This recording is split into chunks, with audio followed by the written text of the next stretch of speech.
मैं आपकी अनुमति से नियम 50 प्रस्ताव के माध्यम से सही होगा।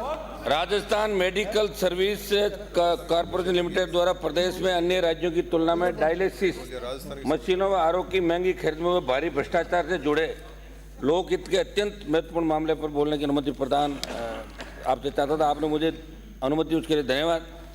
अध्यक्ष महोदय, आचार संहिता के अंदर जब पूर्ववर्ती सरकार चुनाव की घोषणा हो गई थी, आचार संहिता के अंदर Rajasthan medical services corporation limited द्वारा 182 सीएससी सहित जिला अस्पतालों में आरओ सहित 2 डायलिसिस मशीनों को खरीदने तो बिड वैल्यू 17.25 लाख रुपए रखी गई, जो कर्नाटक, गुजरात, महाराष्ट्र सहित अन्य राज्यों की तुलना में 2 लाख रुपए से लेकर 6 लाख रुपए तक ज़्यादा थी। अध्यक्ष महोदय, खास बात यह कि प्रधानमंत्री डायलिसिस योजना में वही मशीन है जिनकी कंपनी मॉडल और 3 साल मेंटेनेंस वाली है, जिन्हें हमारे पड़ोसी राज्यों ने खरीदा है, लेकिन उनकी कीमत 6 से 10 लाख रुपए तक कम थी। अध्यक्ष महोदय, अधिकारियों ने आचार संहिता में तत्काल इलाज देने के नाम पर ये करतूत करके कार्यादेश भी दे दिया, लेकिन 2 महीने में 180 स्वास्थ्य संस्थानों के स्थान पर केवल 82 सामुदायिक स्वास्थ्य केंद्र पर पहुंची, जहां ट्रेंड स्टाफ ही नहीं और ताले के अंदर मशीन पड़ी। अध्यक्ष महोदय, इस पूरे मामले के अंदर मैं आप की तरफ और सरकार का ध्यान आकर्षित कर रहा हूँ। मंत्री जी यहीं बैठे हैं।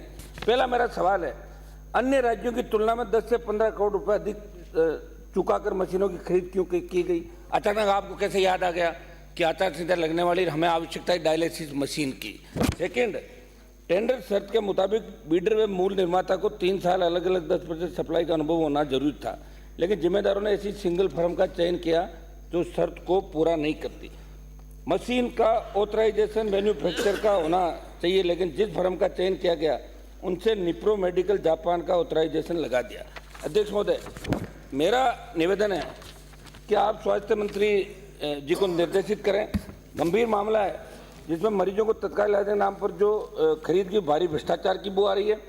पूर्ववर्ती जो कांग्रेस की सरकार थी, उसके स्वास्थ्य मंत्री थे, वो इस बात को लेकर ये कह रहे कि मेरे तो साइन ही नहीं है, सिग्नेचर नहीं फाइल के अंदर, जबकि मेरे पास वो कागज है, उस फाइल पे सिग्नेचर उनके।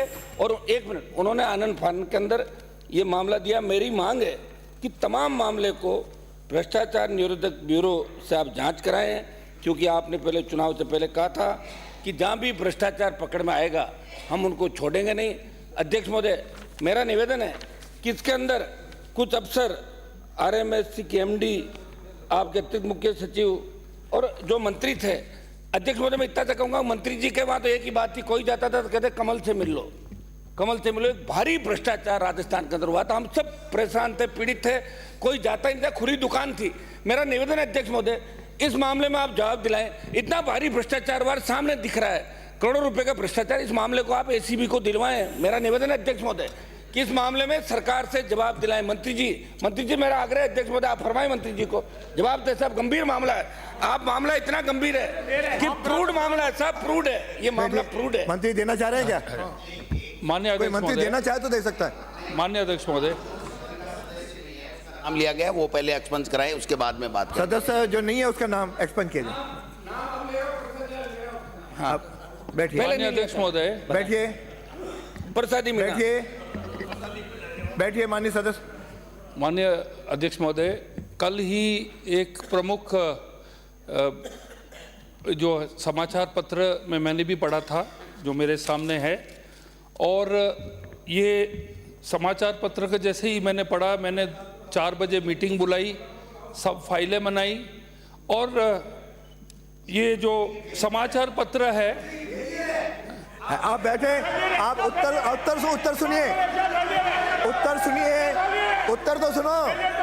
उत्तर समाचार पत्रों से नहीं चलता है, समाचार पत्रों से सदन नहीं चलता है। आपको बोलने की अनुमति आप नहीं दिखा रहे है, हैं, आपको अनुमति नहीं है, आप समाचार पत्रों से जवाब दे रहे हैं। बैठिए, कहाँ भी बैठिए, किसी को अनुमति नहीं है, सिवाय मंत्री जी के अलावा कोई नहीं बोलेगा।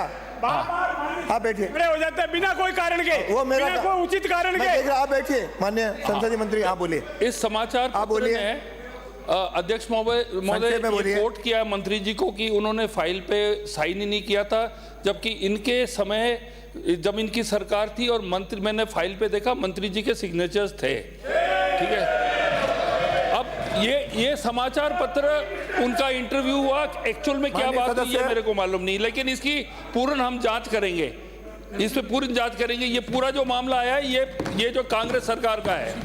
धन्यवाद। तो ये जांच किससे कराओगे सर, ये तो बताओ, सदन की किससे मेज कराओगे? पर एसीबी से बैठिए। कराओ, माननीय सदस्य इसमें एसीबी से बता दिया, बैठिए। एसीबी को देंगे अगर जो एसीबी को, हाँ ठीक है। माननीय सदस्य, सदन की मेज पर रखे जाने वाले पत्र आदि